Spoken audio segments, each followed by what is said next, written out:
So, really, anytime we look at a category of disability, we always have to consider what the federal mandate is, which is the Individuals with Disabilities Act, and the local mandate, meaning your state, your county, your district. The IDEA definition is on your left hand side, and the Department of Elementary and Secondary Education in Missouri is on the right. There really aren't any big differences in this category.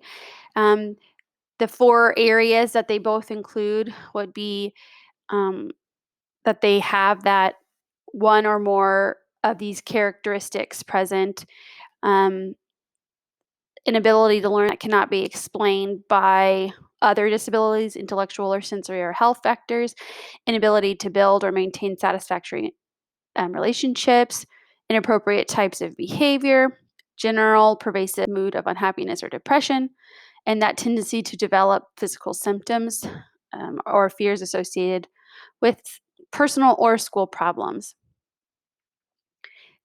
The the last one, part two of the IDA definition, just make sure that people know that it includes schizophrenia, but it does not include children who are socially maladjusted. In other words, it shouldn't include children that are demonstrating severe behavior disorders as a product of their environment. Because for lots of reasons, we want to address the environment instead of putting the child in a program he doesn't need, right? In a more restrictive environment. So the only thing that really, in this case, that Missouri added, which they add across the board, is that in order to get it through Missouri, that you have to have an educational it has to affect their educational performance, which is part of IDEA, but that they ask that you do have an evaluation report that documents that the characteristics have existed over an extended period of time, which I guess as you look at um, the first one on the left there, it just says it in the top. So it's not so much that they say different things, it's just how they list them, I guess, how they organize them. And then, uh, Missouri does want you to have an observation in different environments and an in-depth social history. So they're saying you can't just observe the child behaving disruptively in your classroom and that merit EBD. We have to observe them in multiple different settings to see if it really is a behavior again, or if it's a product of a certain environment. And then we have to have that social history so you can look at how you can judge how long a period of time the behavior has been occurring.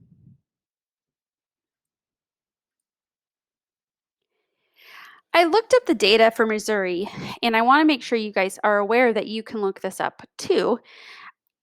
I believe that no matter what state you're in, there you have access to this information. Essentially, every school district has to report all kinds of things, and we have access to that. So if you go to that website, you can go and you can browse by specific county, you can browse by specific year, you can look at certain special education categories. So it's kind of interesting. I was actually looking at this as I was presenting on kind of what happens to students after they graduate. So, students that are in special education, what's kind of their success rate in going to any kind of post secondary education or independent living and that kind of thing. So, it's just, I think it's always important to reflect on it and say, is what we're doing working here? And so, I just think it's good data. I went here and I looked up some answers to these questions I proposed here because I found that in the 2019-2020 school year, which is, not that long ago, 0.81% identified as emotionally or behaviorally disordered. So about 1%. But again, when you remember how many students there are in SPED, let's say, 10,298 is what it said. That's 103 kids were identified with this pretty heavy label. Unfortunately, when you look, you also will notice that in this category, historically and currently, the number of non-white students in this category is typically disproportionate to other special education categories, meaning that it not every area of special education would you see a big differentiation in race or ethnicity. Um, you know, there's probably going to be just as many Hispanics and just as many African Americans and just as many Caucasian students or Asian students that might be intellectually disabled. But there's a couple areas where it's really disproportionate, and one of them is EBD. So it makes you wonder, why are non-white students, why is there such a higher prevalence of that? So they're saying if we say there's 103 students in Missouri that have this label, you know, there are going to be many more non-white students in this category than there are white. So, does this accurately reflect the number of students with these type of problems? So, I want you to think to yourself as you've experienced any kind of observation or internship or just your own experience in school. Do you think that accurately reflects the number of students that you knew about that were receiving services with due to EBD or had that label? Um, what are the implications of identifying students with emotional and behavior disorders?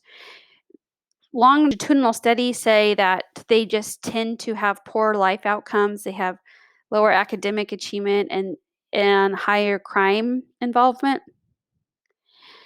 So we definitely don't want to over-identify them, but we also don't want to under-identify them. Um, and there's reasons that kids that might really genuinely have this kind of mental illness, this disability, this area of support that's needed, and they're under-identified because of the stigma, because there's just negative attitudes towards SPED, especially in this area. People really just have this firm held belief that some kids are just naughty instead of looking at what their behavior is telling us. Um, and they can be socially maladjusted because they never got the support they needed. So we don't want them to be over identified.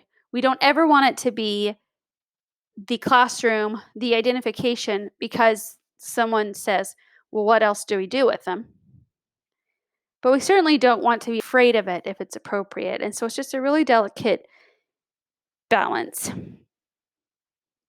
And the last question I'd ask you to think about, I didn't list it here, but why do you believe in this category we might fail to see behavior as a function of something else?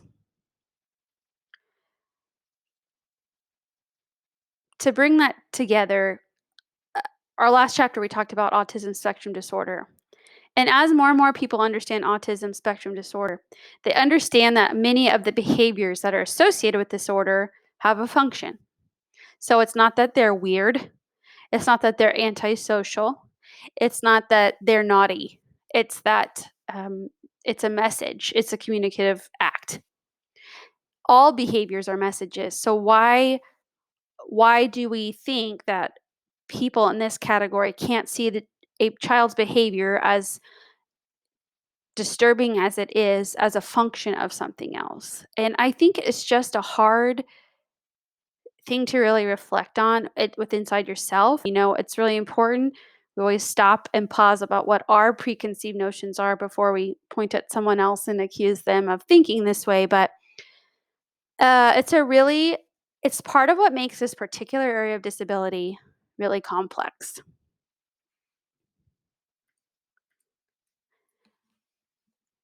Let's move toward just looking at the language and communication difficulties that are commonly associated.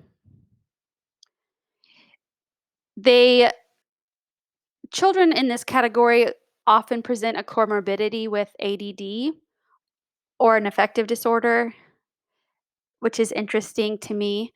There is a high incidence of children um, who have a speech and language disorder having a being labeled with an emotional and behavioral problem.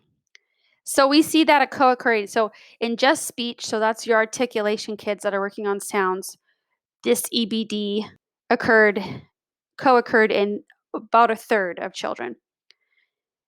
In children that had um, speech and language, so they had, maybe they're working on sounds, but they were also working on some forms of language. It occurred in over half of kids where we saw these EB problems and the speech and language. And then if a child has a true language disorder, and so it's not necessarily their sounds or their speech, it's their language, it occurred almost three-fourths of the time. And I think, again, to my point, I'll make it many, many times, and it's the reason you have to take this course. Communication, language is closely connected to behavior. A lot of the time, if not all of the time, a child's disruptive behavior is linked to a communication issue. They don't know how or what to say, and so they find a behavior that they think will get their point across. And so it's interesting because unfortunately, when they did this longitudinal study about this comorbidity, it's like it kind of makes sense. They have any problems communicating, their behavior might be a little tricky until they are easier. It's easier for them to express themselves. But let's say several years later, they finally, their language develops and their speech develops, and they have kind of dissipated. But they found that these psychiatric disorders that were almost this comorbidity, almost linked to these speech and language disorders, and those emotional and behavioral problems had gotten worse or had increased.